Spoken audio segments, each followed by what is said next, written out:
Beaucoup d'entre vous savent probablement que l'Union européenne a commencé à poursuivre ses propres citoyens et des résidents étrangers au moyen de mesures de politique étrangère, en les inscrivant sur la liste des sanctions contre la Russie, comme mes compatriotes Jacques Beau et Nathalie Jamp, mais aussi l'Allemand Hüseyin Doglu. C'est de cette démarche extralégale que je souhaite parler aujourd'hui avec l'un des juristes allemands les plus en vue. J'ai avec moi le Dr Hans-Georg Maassen, juriste allemand et ancien haut fonctionnaire des services de renseignement, qui a été président de l'Office fédéral de protection de la Constitution de 2012 à 2018. Dr Maassen, bienvenue. Bonjour, Monsieur Lotaz.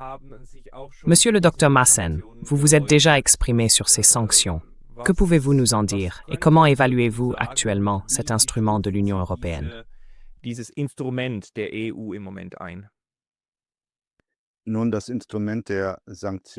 Eh bien, l'instrument des sanctions a été mis au point au début des années 2000. Et à l'époque, cela se comprenait tout à fait d'un point de vue de politique étrangère. Le système fonctionne ainsi. Le Conseil des ministres des Affaires étrangères et de la sécurité de l'UMM adopte une décision selon laquelle certains États et certaines personnes sont sanctionnés. Sanctionner signifie que les avoirs détenus dans l'UMM sont gelés, qu'il n'est plus permis d'en disposer, qu'aucune transaction ne peut être conclue avec ces États ou ces personnes, et que les personnes concernées ne peuvent en principe pas entrer sur le territoire de l'UMM. Ce sont donc des sanctions très très lourdes qui sont prononcées, et cela sans décision judiciaire, sans audition.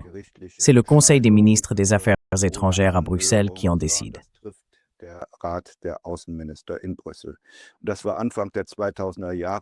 Au début des années 2000, c'était en fait compréhensible pour tout le monde quand on disait « il faut sanctionner la Corée du Nord, il faut sanctionner l'Iran ». C'est aussi un instrument de politique étrangère. C'est très clair.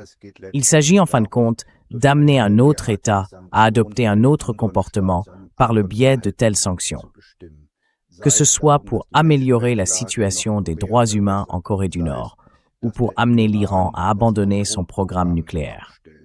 Et dans un second temps, on a dit, très bien, si les États sont sanctionnés, alors il faut bien sûr aussi sanctionner un Kim Jong-un et un Khamenei. Il ne serait pas normal que l'État soit sanctionné pendant que Kim Jong-un continue de circuler dans sa Mercedes classe S, alors que le pays souffre.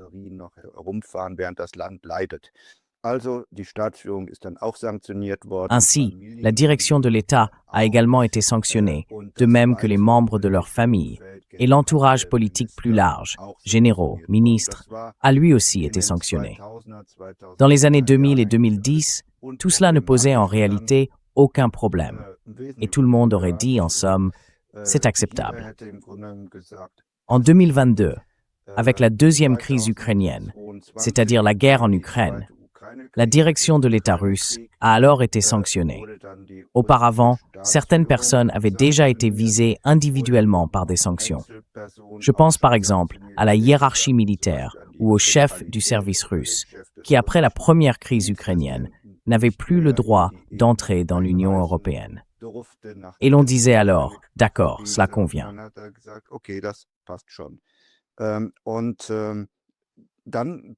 Et puis, au cours des 1 ou 2 dernières années, après que l'ensemble de la direction ait été sanctionné, on s'est tourné vers les oligarques, où dans la conception européenne, on pouvait dire « d'accord, ce sont les grands soutiens de Poutine, des milliardaires qui placent leur argent dans des banques suisses, allemandes ou anglaises. Oui, cela aussi doit être gelé. On pouvait finalement le justifier politiquement, sans trop se poser la question juridique. Où presque aucun juriste ne se demandait s'ils en avaient réellement le droit. Oui, ce sont là des atteintes graves, très graves aux droits humains.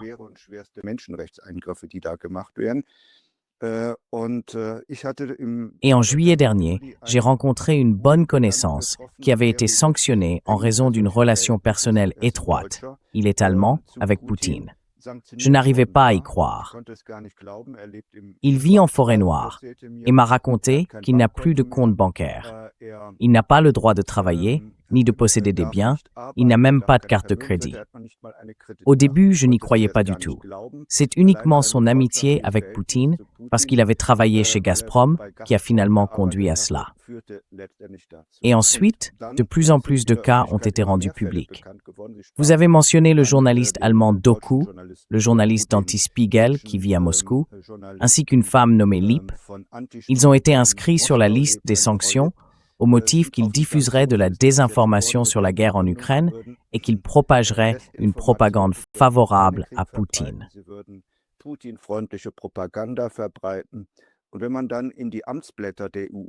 Et lorsqu'on consulte les journaux officiels de l'UMNMR, où de telles sanctions sont publiées et qu'on en examine la justification, il faut bien dire, c'est tellement ridicule qu'un juriste en aurait les cheveux qui se dressent devant ce qui est présenté comme une motivation. Ce n'est pas une justification. Ce sont des formules toutes faites qui tournent en dérision l'idée même d'une motivation. Et peu avant Noël, l'affaire Beau a été rendue publique. Un ancien colonel d'état-major général suisse, qui s'est acquis de grands mérites en Suisse, dans l'armée, dans le service de renseignement militaire, qui était attaché à Bruxelles auprès de l'OTAN pour l'armée suisse et qui, à l'étranger, a souvent été employé comme observateur indépendant et neutre.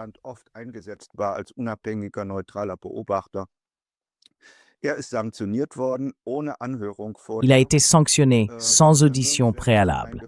Ses avoirs sont gelés. Il n'a pas le droit de quitter la Belgique. C'est le pays où il réside actuellement. Personne n'a le droit de lui donner de l'argent. Cela signifie que même s'il travaille, l'employeur ne peut pas lui verser de salaire parce qu'il est sanctionné, parce qu'il relève du régime de sanctions. Et je dois dire que c'est une grave violation des droits humains. D'un point de vue juridique, je dois dire qu'il est incroyable qu'une telle décision soit prise par des ministres sans base légale suffisante. Même un criminel grave condamné par un tribunal ne peut pas être traité de cette manière. Mais ces politiciens s'arrogent, disons-le, le droit d'agir ainsi, de traiter les gens de cette façon.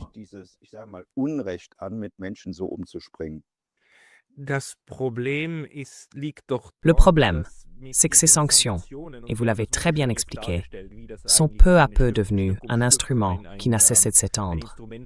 Or, les sanctions sont un outil de politique étrangère, et elles relèvent donc également du domaine de la politique étrangère de l'Union européenne.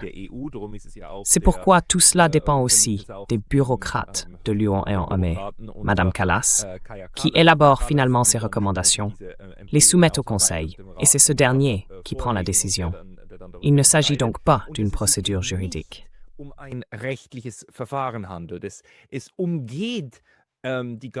Cela contourne l'ensemble des mécanismes juridiques qui devraient normalement s'appliquer dans les États membres. C'est pourquoi les personnes figurant sur cette liste ne peuvent saisir que la Cour de justice de l'Union européenne et non les tribunaux nationaux.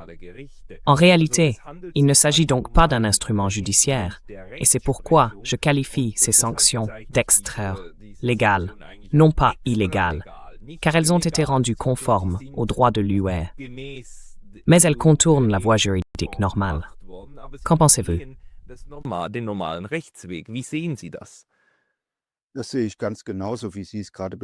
Je vois les choses exactement comme vous venez de les décrire.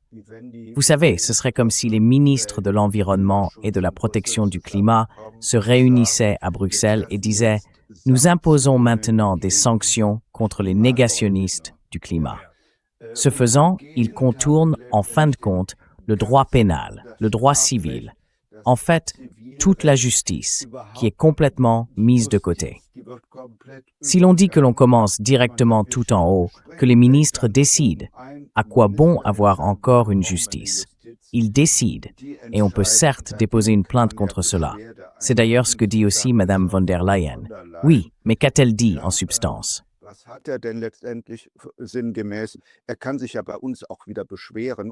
Il peut bien sûr à nouveau déposer une plainte chez nous et il peut aussi saisir la Cour de justice de l'Union européenne.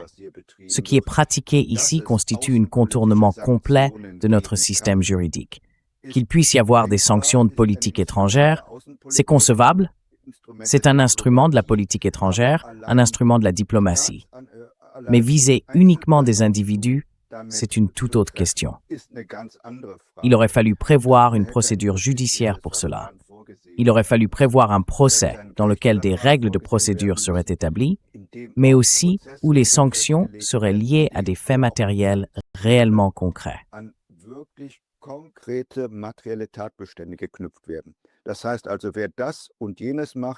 Cela signifie donc que quiconque agit de telle ou telle manière doit s'attendre à une sanction, comme c'est d'ailleurs prévu dans notre droit pénal.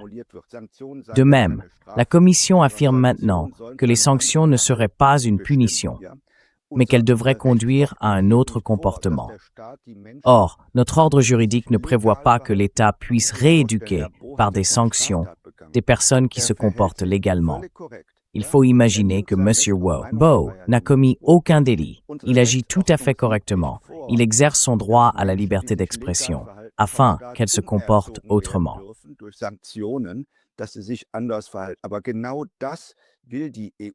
Mais c'est précisément ce que veut la Commission européenne. Et comme vous le dites, c'est extra-légal.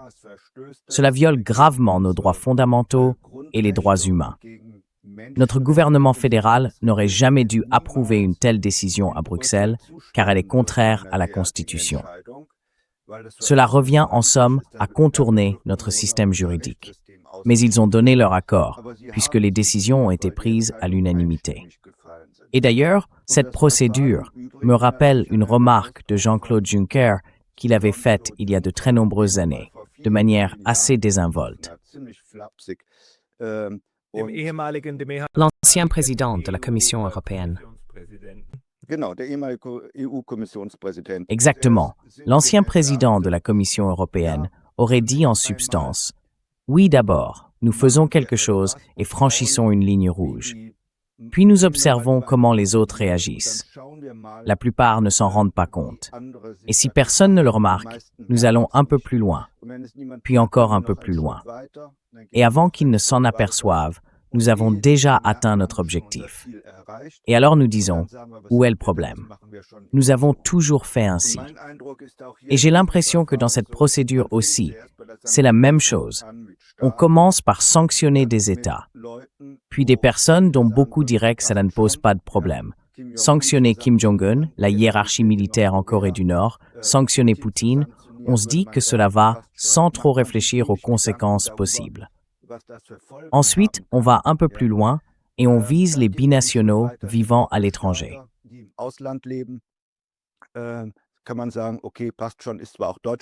On peut dire, d'accord, ça va, il est aussi citoyen allemand, mais il vit depuis de très très nombreuses années en Russie. D'accord. Là encore, on ne se préoccupe pas du fait qu'il s'agit d'atteintes graves, voire très graves, aux droits fondamentaux. Puis on va un pas plus loin, on prend ses propres citoyens et on construit alors, il faut bien le dire, on construit vraiment, comme dans le cas de Bo, une proximité avec Poutine. On construit l'idée qu'il fait de la propagande pro-russe. Parce que quand on lit les textes de Bo, moi, je n'y vois pas de propagande pro-russe. Cet homme défend sa propre conviction. On peut en débattre.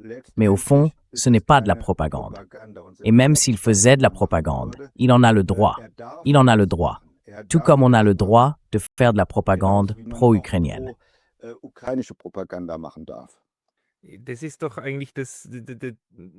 C'est justement cela, le côté perfide de toute cette stratégie. Le débat public, on le voit aussi en Suisse, est orienté vers une seule question. Fait-il de la propagande ou non? Si oui, on en déduit que les sanctions sont justifiées, puisque l'accusation serait fondée. Sinon, alors il faut en débattre. Mais ce n'est pas du tout le sujet. Il est légal de dire ces choses-là.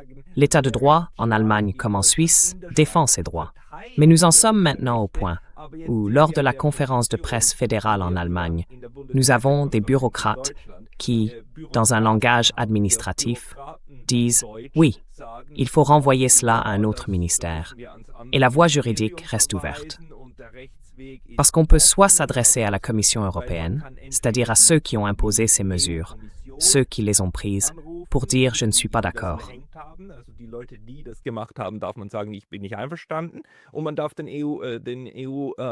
Et on peut saisir la Cour de justice de l'Union européenne.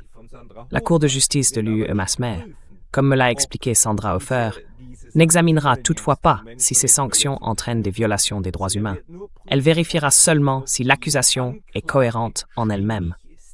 La question de savoir si l'accusation est légale, c'est-à-dire si elle constitue elle-même une violation du droit, n'est pas examinée. Cela rend les choses encore bien pires. Même la Cour, tant qu'aucun mensonge ne figure dans la motivation, la laisse en vigueur. On peut donc y écrire ce qu'on veut.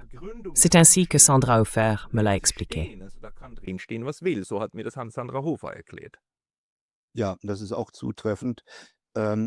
Oui, c'est exact. Je veux dire, cette soi-disant procédure judiciaire est en fin de compte une farce vers laquelle on renvoie maintenant les personnes concernées.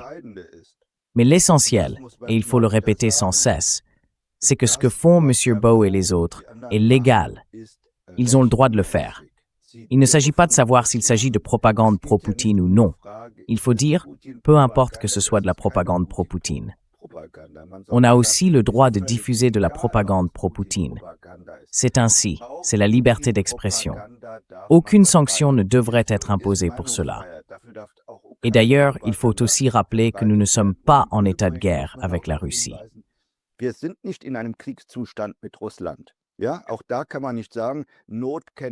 Là encore, on ne peut pas dire « la détresse ne connaît pas de loi ».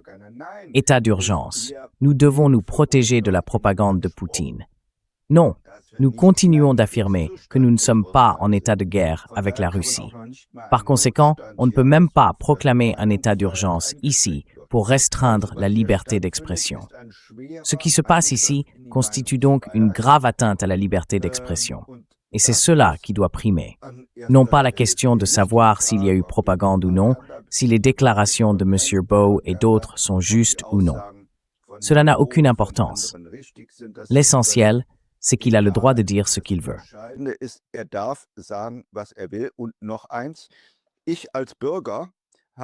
Et encore une chose, moi, en tant que citoyen, il existe aussi la liberté d'opinion passive. J'ai le droit de lire ce que je veux lire.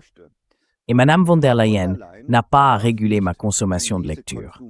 Si je veux lire ou écouter RT Deutsch, j'en ai le droit. Ce que fait la Commission, à savoir restreindre mes accès, est contraire aux droits humains. Ainsi, la liberté d'expression ne signifie pas seulement que je peux dire ou écrire quelque chose, mais elle signifie aussi, en fin de compte, que j'ai le droit de me forger une opinion avec les médias que je souhaite consommer. Et ceux-ci ne doivent pas être régulés par l'État.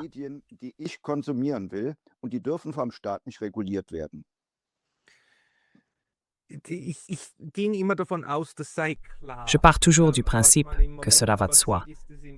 Mais ce que l'on observe en ce moment, c'est qu'un débat a lieu dans l'espace public.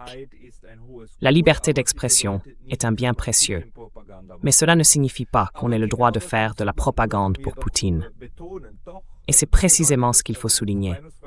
La liberté d'expression signifie qu'on a le droit de se prononcer pour ou contre quelque chose, qu'on a le droit de croire en quelque chose. J'ai le droit de dire que Dieu existe, même si c'est peut-être absurde. J'ai aussi le droit de me tromper publiquement. J'ai le droit de dire quelque chose sur quoi je me trompe. Comment expliquez-vous que nous soyons arrivés à un état où cela même est remis en question?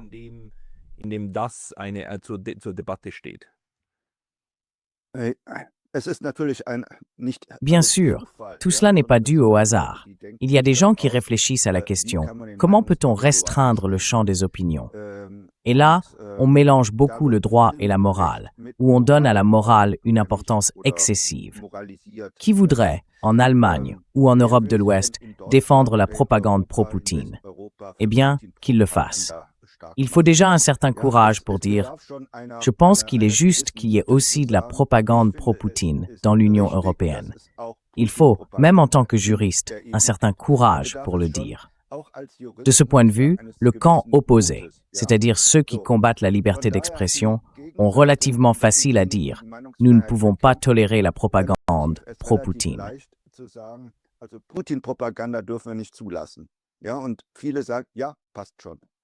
Et beaucoup disent, oui d'accord, nous ne devons pas permettre la propagande de Poutine.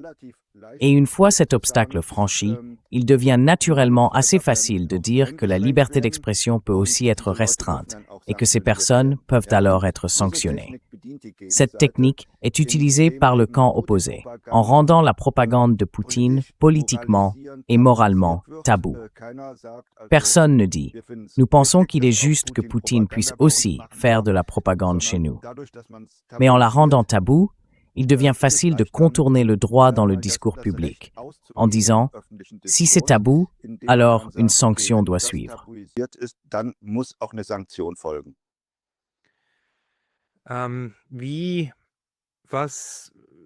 À votre avis, que peut-on faire en ce moment? Je vois trois possibilités.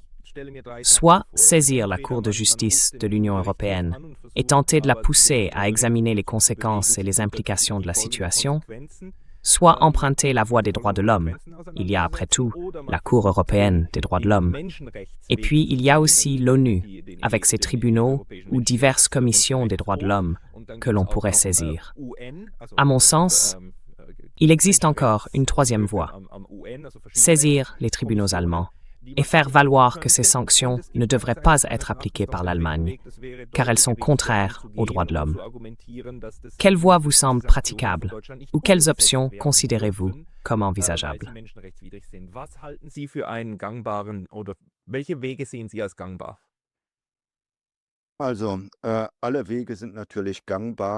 Donc tous les chemins sont bien sûr praticables.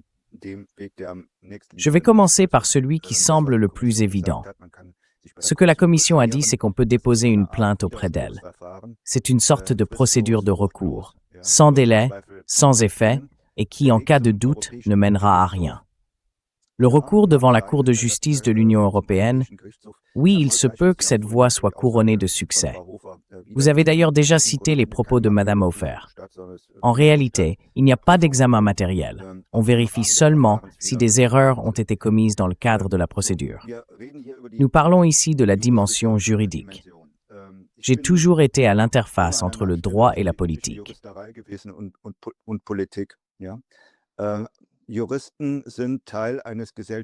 Les juristes font partie d'un système social, et comme les gens ordinaires, ils sont souvent en réalité assez lâches. Qu'un juge de la Cour de justice de l'Union européenne s'oppose complètement au courant dominant peut arriver, mais c'est plutôt rare.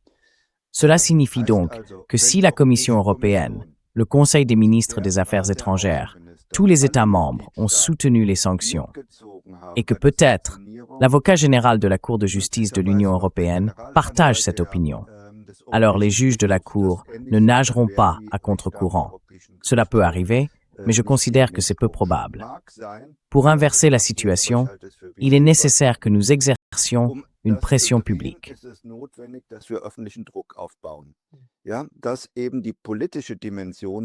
Que la dimension politique de toute cette affaire soit claire à Luxembourg, à la Cour de justice de l'Union européenne. Qu'il soit également montré qu'il existe un large mouvement dans les sociétés contre ces décisions injustes, ces décisions de sanctions qui sont illégitimes. Il faut que cela soit porté à la connaissance du public. Sinon, je vois relativement peu de chance. C'est pourquoi il est important que nous fassions une interview. C'est pourquoi il est important qu'il y ait ces campagnes de signature, qui à la fin ne donneront peut-être pas ce que certains espèrent. Que les responsables politiques disent « Oui, bien sûr, faisons-le. Mettons-le en œuvre, ainsi, la décision sera annulée. » L'essentiel, c'est qu'une prise de conscience publique du problème soit éveillée.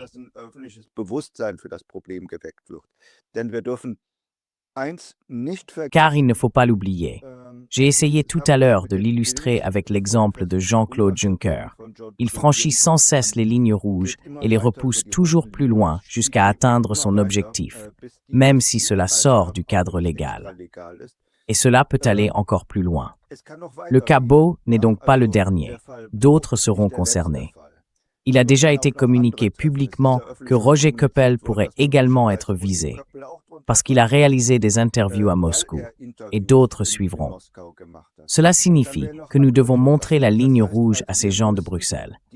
Et ensuite, nous devons revenir en arrière et dire ces cas ne doivent pas se produire.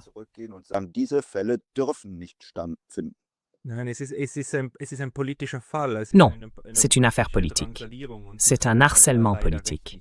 Et malheureusement, on ne peut guère y remédier juridiquement, aussi terrible que cela puisse paraître. Mais ce qui est grave avec la Cour de justice de l'UMR, c'est que, même si celle-ci finit par dire que la sanction fondée sur ce motif était illégale, la Commission européenne peut à tout moment simplement modifier la justification. Et nous avons ce cas. 2 oligarques russes, des hommes d'affaires russes, ont intenté un recours avec succès. La Cour de justice de l'UPM a déclaré que c'était invalide. La Commission européenne a alors simplement avancé un autre motif, et c'est ainsi qu'il figure encore aujourd'hui sur cette liste. Nous sommes donc livrés à l'arbitraire absolu de la Commission européenne. Je me demande comment il est possible que 27 États membres approuvent cela, mais c'est une autre question. Le fait est que, lorsqu'ils disent oui, il est difficile de s'y opposer.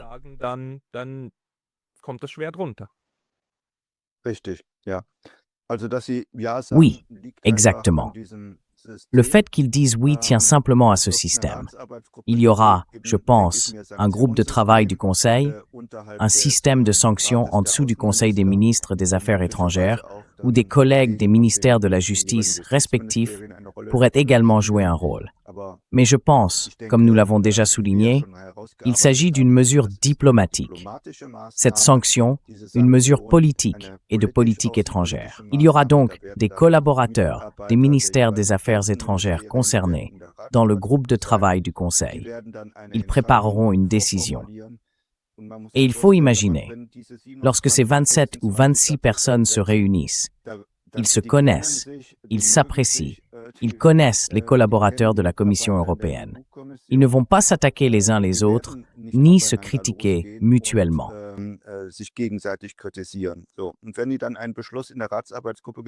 Et lorsque la décision a été prise au sein du groupe de travail du Conseil, elle est transmise au Conseil des ambassadeurs.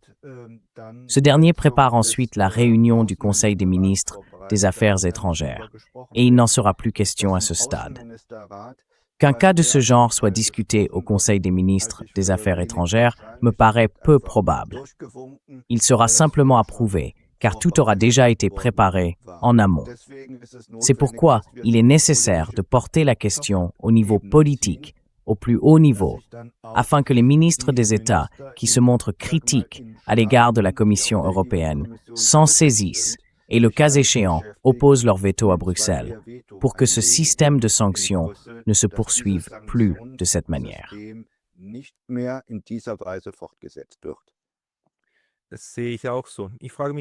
Je suis d'accord.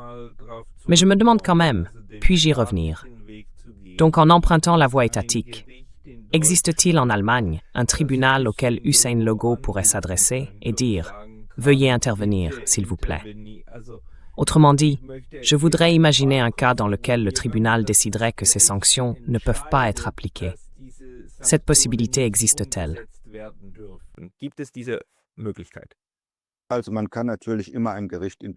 Bien sûr, on peut toujours saisir un tribunal en Allemagne. La question est de savoir si le tribunal se considérera compétent. Je dirais qu'en cas de doute, il dira ce n'est pas une mesure étatique allemande.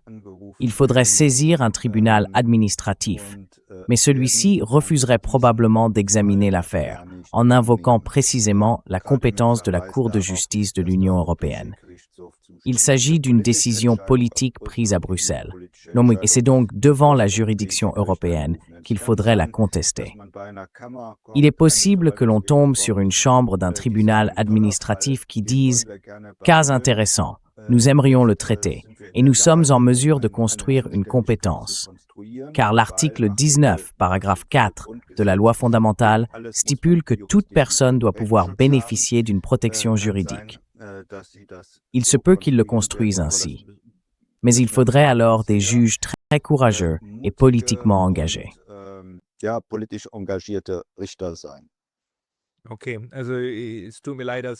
D'accord, je suis désolé. En tant que non-juriste, je ne sais tout simplement pas comment le système fonctionne. Je pensais que la vérification pour savoir si une affaire peut être acceptée ou non serait relativement claire, mais qu'il y ait aussi là une marge d'appréciation et que le courage entre en ligne de compte. Cela, je ne le savais pas.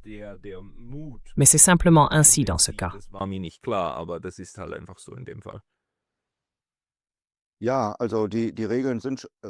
Oui, donc les règles sont relativement claires. Mais bien sûr, on peut aussi les interpréter en conséquence. Car le principe fondamental est le suivant. Toute action de l'État doit pouvoir faire l'objet d'un recours juridique. Et si des juges estiment que cette protection juridique est totalement insuffisante, surtout au niveau européen, où il n'existe pas d'instance de fait, les instances de fait sont celles qui procèdent à une instruction complète des preuves. Et le fait qu'il n'y ait pas eu d'audition préalable, l'audition est en somme l'expression même du principe de l'état de droit. Il se peut donc qu'un juge dise « D'accord, au niveau européen, il n'existe pas de voie de recours équivalente à l'article 19, paragraphe 4, alors nous allons le faire. » Je peux imaginer qu'on construise le raisonnement ainsi. Mais comme je l'ai dit, il faut des juges qui le veuillent et qui aient le courage politique de le faire.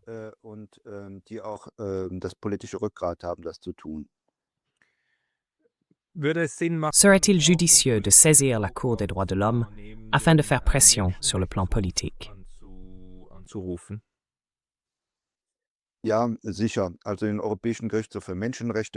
Oui, bien sûr. On peut donc saisir la Cour européenne des droits de l'homme. Vous avez également évoqué la possibilité de saisir les tribunaux des Nations unies ou des instances d'arbitrage, mais celles-ci, d'une part, fonctionnent sur des périodes très longues, ce qui bien sûr n'aidera pas beaucoup Bo, et d'autre part, ne peuvent pas rendre de décisions contraignantes.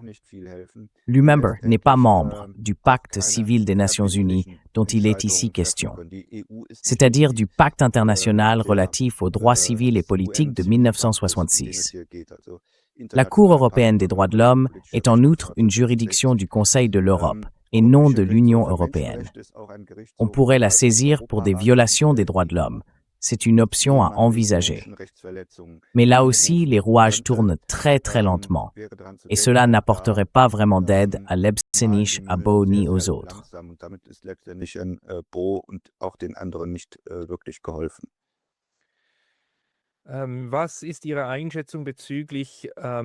Quelle est votre évaluation concernant les ressortissants étrangers? Un cas particulier avec Bo, c'est qu'il est suisse, et la Suisse ne fait pas partie de l'UOBEB. Une autre de mes concitoyennes, Nathalie Jamp, est également suissesse. Elle a, elle aussi, été sanctionnée.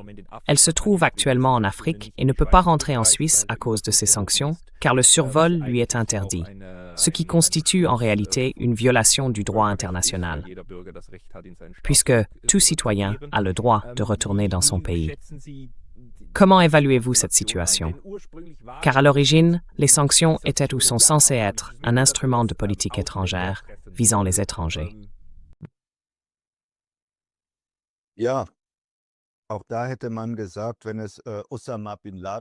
On aurait dit aussi, si c'était Oussama Ben Laden qui se trouvait quelque part en Afrique et voulait voyager vers un pays cible du terrorisme en passant par l'Europe, je ne sais pas, on aurait dit pas de problème.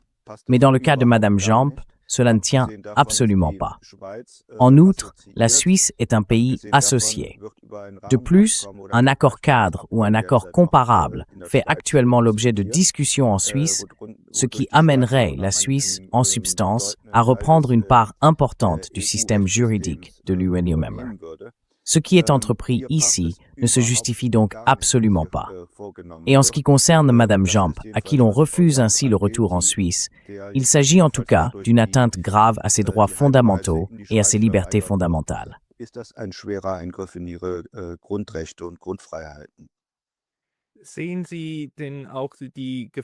Voyez-vous également le danger que ce système soit poursuivi? Vous l'avez déjà laissé entendre. On peut imaginer des mesures contre les critiques du changement climatique. L'Union européenne a désormais trouvé le moyen d'orienter, voire d'interdire, le discours politique interne à l'aide d'instruments de politique étrangère, tout en contournant immédiatement toutes les voies juridiques. Mais les personnes qui agissent ainsi sont bien sûr extrêmement bien protégées par l'immunité politique, entre autres. Elles ne peuvent pratiquement jamais être tenues pour responsables de telles pratiques. Craignez-vous que ce système soit encore renforcé si nous ne parvenons pas à l'arrêter?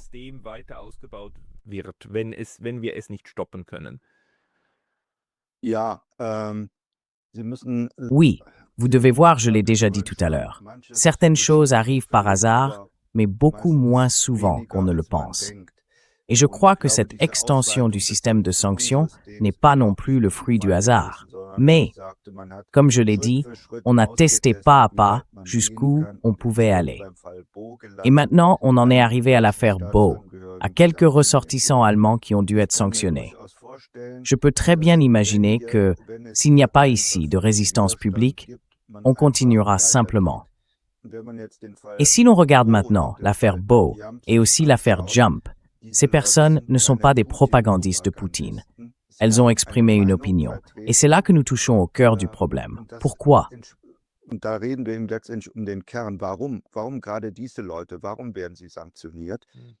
Pourquoi précisément ces personnes? Pourquoi sont-elles sanctionnées? Elles ne le sont pas parce qu'elles diffuseraient une certaine propagande pour le compte de Poutine, mais parce que M. Bo, par exemple, est un militaire renommé, doté d'un haut niveau d'expertise, de réputation et de crédibilité dans l'analyse de la situation sur le champ de bataille en Ukraine. Il connaît très bien l'armée russe, car il a travaillé sur la Russie en tant qu'officier du renseignement militaire.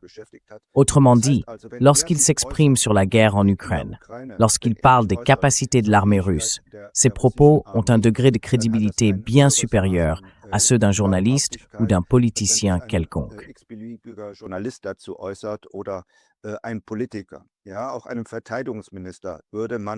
On ne jugerait pas non plus la position politique d'un ministre de la Défense comme plus ou moins crédible que celle de M.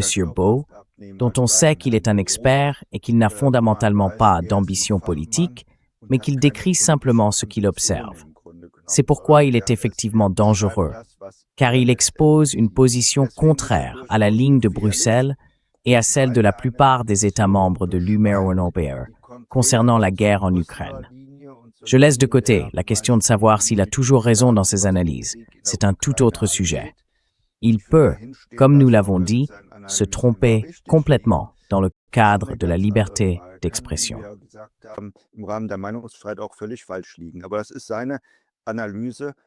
Mais c'est son analyse. De toute évidence, elle est considérée comme dangereuse.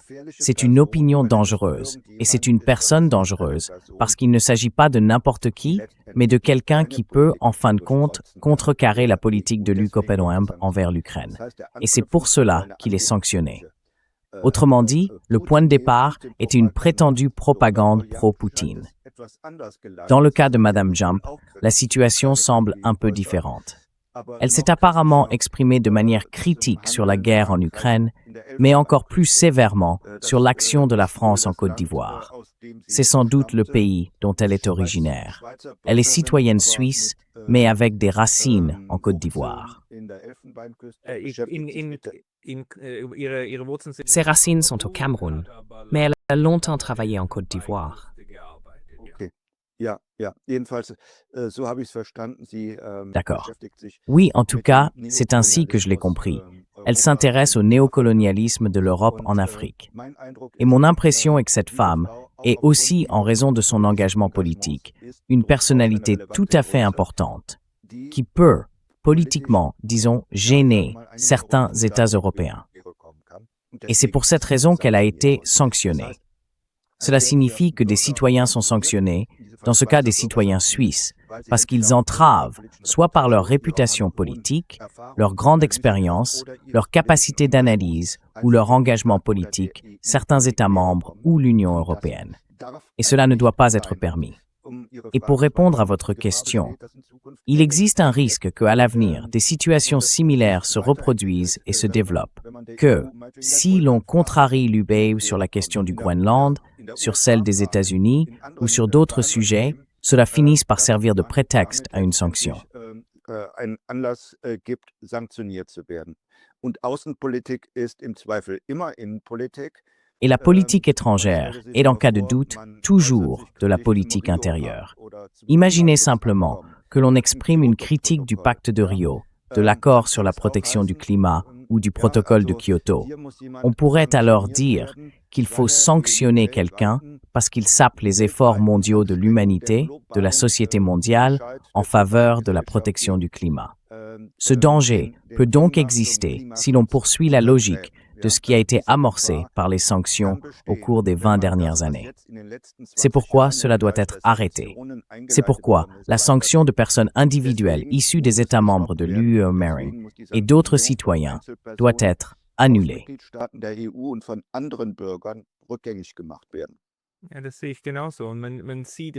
Oui, je vois les choses de la même manière.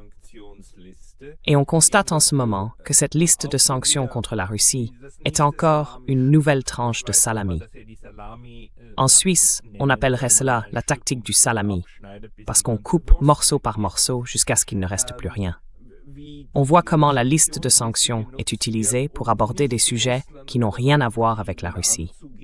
Madame Jam en est un exemple, montrant comment la France peut désormais agir contre une citoyenne jugée indésirable.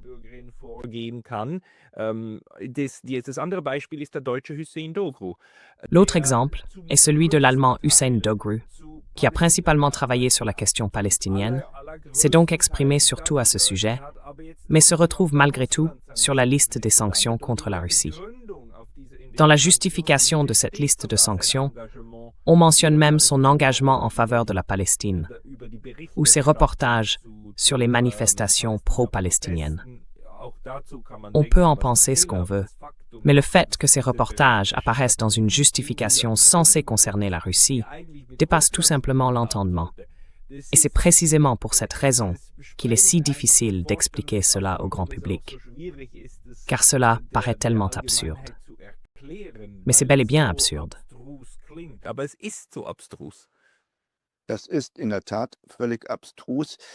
C'est en effet totalement absurde.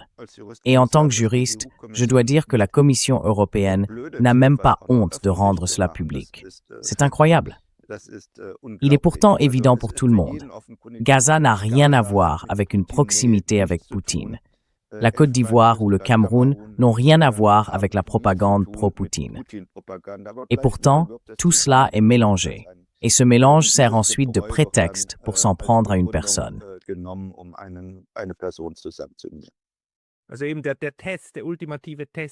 Donc, le test ultime, celui qui a lieu en ce moment même, si l'on suit votre explication, consiste à savoir si la population générale de l'Union européenne accepte que la direction de l'Union dispose d'un instrument de sanction absolu, qui n'est soumis ni à un contrôle, ni à un recours juridique, et qui peut s'appuyer sur ce qu'elle veut.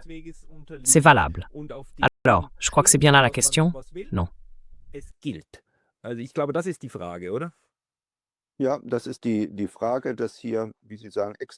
Oui, c'est bien là la question. Comme vous le dites, on a développé ici des instruments de punition extra-légaux, bien pires que ce que prononcent certains tribunaux pénaux. Jack Beau m'a dit, en prison, au moins, on reçoit encore à manger et on ne paye pas de loyer. Lui, il a ses 570 €, il doit payer les frais d'avocat, acheter sa nourriture, et il dit qu'à proprement parler, on ne devrait même pas lui vendre de la nourriture, car c'est aussi une prestation qui lui est accordée, et donc sanctionnée. Oui, c'est donc un instrument de sanction équivalent à une peine sévère, tandis que la Commission, ou l'UDMR dans son euphémisme habituel, prétend encore « nous ne punissons pas, c'est une mesure d'éducation ». Et on oublie que personne n'a ce droit, sauf les titulaires de l'autorité parentale. Et le droit d'éduquer une personne prend fin à 18 ans.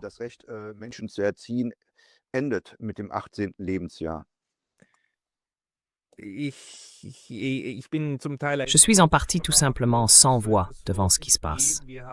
Heureusement, nous avons encore en Allemagne des journalistes engagés, notamment Florian Warweg des Nachdenkseiten, qui, lors des conférences de presse fédérales, confrontent sans cesse les porte-paroles de la République fédérale issus de différents ministères à certains faits, entre autres à propos de l'affaire Beau.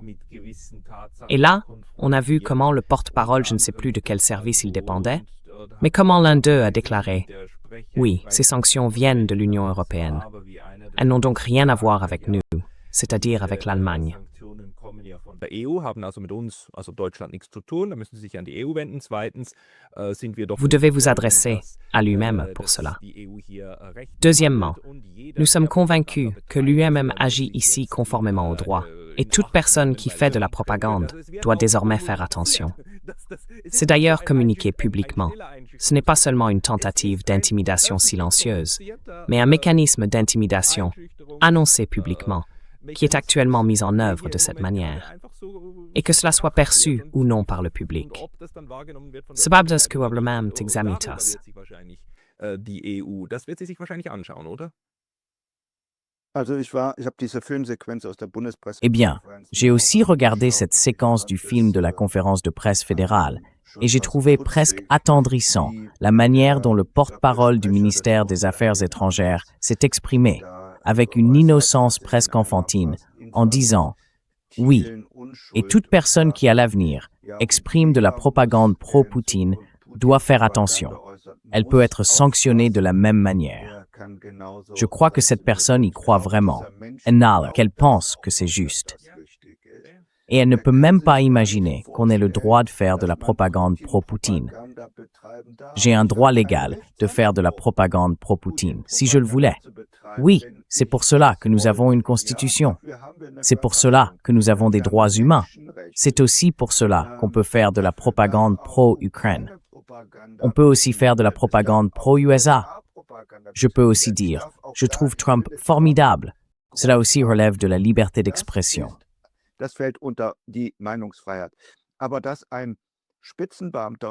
Mais qu'un haut fonctionnaire, et c'est ainsi que je considère le porte-parole du ministère des Affaires étrangères, fasse comme s'il était tout à fait normal d'interdire à quelqu'un d'exprimer une propagande ou une opinion dans ce domaine.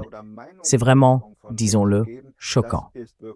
Je me demande où cet homme, au cours de toute sa formation, il a bien passé son baccalauréat, je suppose, il a bien appris quelque chose, a pu oublier tout ce qui concerne les droits fondamentaux et les libertés fondamentales. Si cela se produisait dans un régime autoritaire, je dirais que c'est compréhensible. Les gens y ont grandi ainsi, c'est leur conception d'eux-mêmes. Mais que cela devienne maintenant la conception de ce gouvernement fédéral, de diffamer les personnes ayant une opinion divergente en les qualifiant de propagandistes de Poutine, de les réduire au silence, de les sanctionner, c'est vraiment choquant.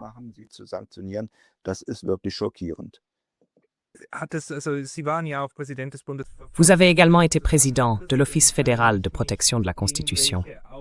Cela n'a-t-il donc aucune conséquence pour la protection de la Constitution? Car ici, un droit fondamental garanti par la Constitution allemande est contourné. Quelqu'un dans cette organisation ne devrait-il pas réagir et dire « Attention, nous avons ici un énorme problème ».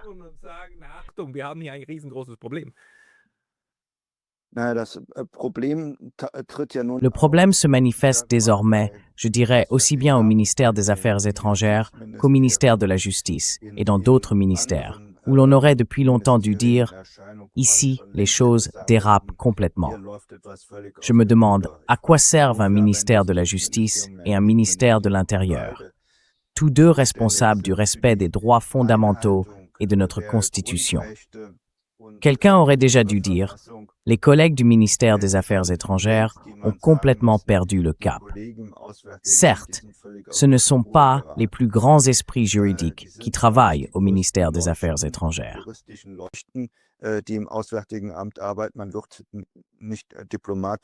On ne devient pas diplomate parce qu'on est un juriste d'exception, mais parce qu'on possède d'autres qualités. On aurait dû dire quelque chose depuis longtemps, mais on ne l'a pas fait. Le service de protection de la Constitution, je le dis maintenant en tant qu'ancien chef, qui est désormais lui-même surveillé par ses collaborateurs, a aujourd'hui d'autres problèmes juridiques. Il a lui aussi dévié de sa mission. Il est désormais instrumentalisé pour combattre ceux qu'on appelle les délégitimateurs et les dénigreurs du gouvernement. En Allemagne, il serait normalement impensable qu'une telle chose se produise.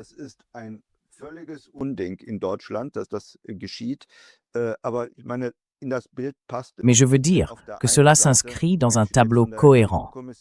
D'un côté, des personnes sont désormais sanctionnées par la Commission européenne ou par le Conseil des ministres des Affaires étrangères, en raison d'une opinion politique divergente sur la guerre en Ukraine, sur Gaza ou sur la politique africaine.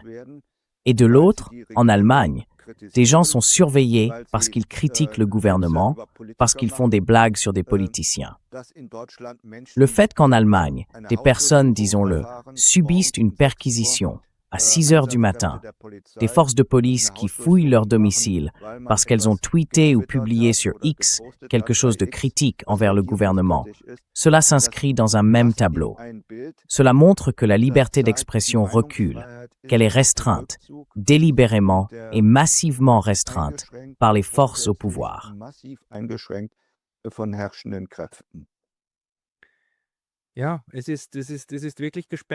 Oui, c'est vraiment inquiétant, car je pensais justement que nous avions développé en Europe des mécanismes pour nous en protéger.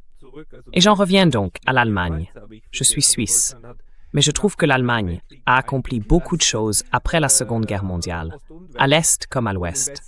Et surtout à l'Ouest, avec la loi fondamentale, qui contient en réalité des droits de défense contre l'État. C'est-à-dire pour dire non, quelque chose comme le national-socialisme ne nous arrivera pas une seconde fois. La loi fondamentale est avant tout le droit du citoyen face à l'État, pour tenir l'État à distance et garantir les droits des citoyens. Mais il semble que cela ait été très habilement contourné d'en haut.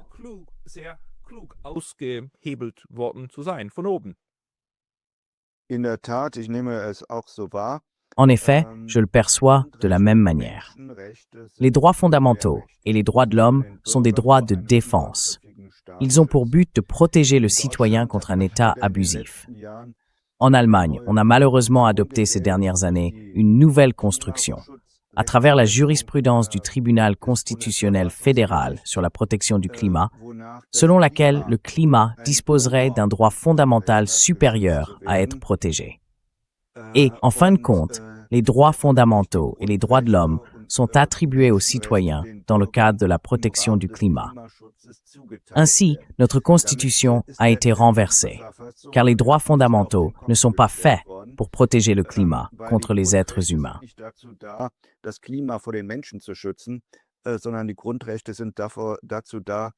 Les droits fondamentaux existent, ils se réfèrent historiquement au national-socialisme, pour protéger les citoyens contre un État abusif et aussi contre des juges abusifs.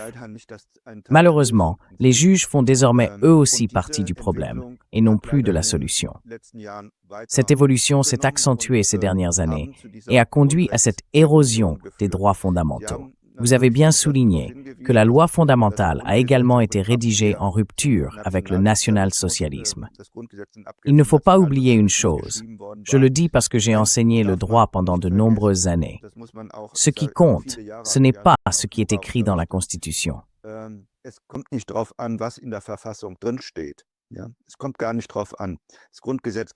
Cela n'a aucune importance. La loi fondamentale peut être rédigée de la plus belle manière. Ce qui compte, c'est la façon dont la Constitution est vécue et appliquée. Il suffit de regarder la dernière Constitution de la RDA, je crois qu'elle date de 1967. On y trouve la plupart des droits fondamentaux inscrits dans la loi fondamentale.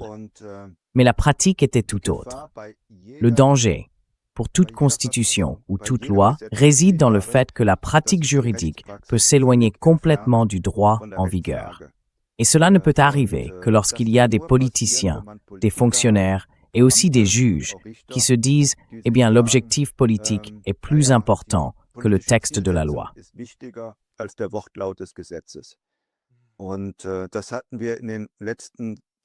Et c'est exactement ce que nous avons vu à maintes reprises en Allemagne et en Europe au cours des 20 dernières années. On a plié la loi jusqu'à ce qu'elle soit presque rompue. Les lois ont certes une certaine résistance, mais on est allé très, très loin. Que ce soit dans le domaine du sauvetage de l'euro ou dans celui de la sortie du nucléaire, on n'a pas respecté la loi, ni le principe selon lequel le gouvernement est lui aussi tenu de se conformer au droit et à la loi. On a simplement fait ce qu'on voulait. Et malheureusement, les juristes ont suivi et ont ensuite joliment formulé tout cela.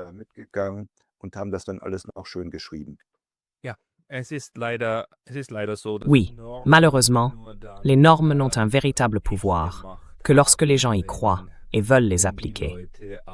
Et malheureusement, nous sommes actuellement dans un processus où les normes du droit en tant que telles sont complètement renversées. Monsieur le Dr Hans-Georg Maassen, y a-t-il encore quelque chose que vous n'avez pas abordé et que vous souhaiteriez ajouter? Ou avons-nous à peu près couvert le sujet?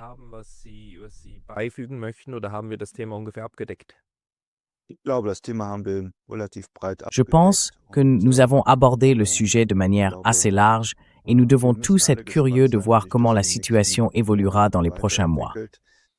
C'était, disons, un état des lieux intermédiaire concernant l'affaire Boe, et il y aura peut-être à nouveau l'occasion d'en reparler.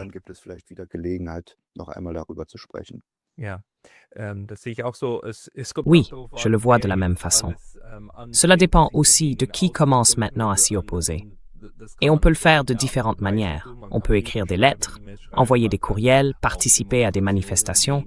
Je veux simplement dire, c'est un problème politique que nous devons aborder ensemble, par des actions politiques.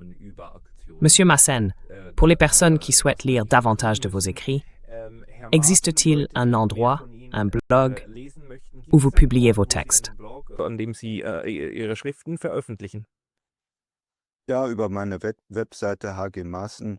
Oui, sur mon site web hgma-2s.com, c'est mon site web, où on peut facilement me trouver sur Twitter, qui s'appelle aujourd'hui X, ou sur Facebook. Je recommande à chacun de consulter les écrits et les essais du Dr Hans-Georg Maassen. Monsieur le Dr Maassen, merci beaucoup pour votre temps aujourd'hui. Avec plaisir, Monsieur Wolfgang.